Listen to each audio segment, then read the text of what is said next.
sang năm mà chun mây tí lâu xuân gai mây lát xa quang nghe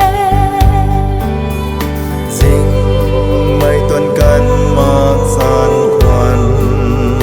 nó buồn dinh lối mặc san quan đồ dinh quay lối căn phù khâu này rượu gan mấy tao nên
bạn mấy ta qua nô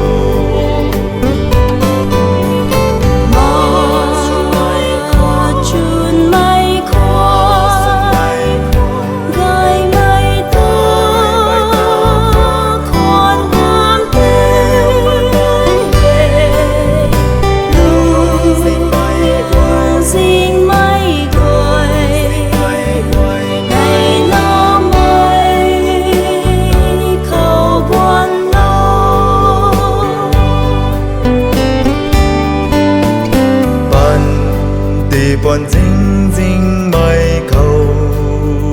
hay gì sự nàng ama chun nề chẳng luận hay dinh quang si ni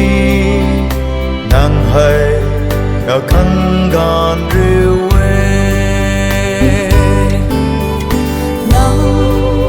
chăm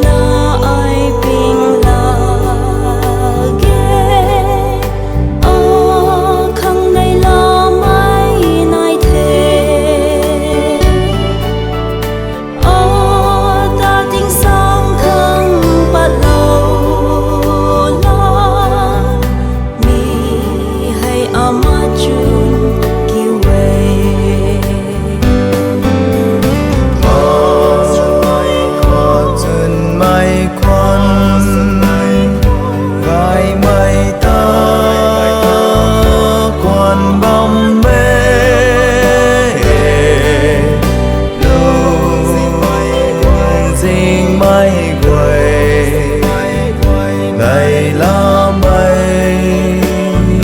khâu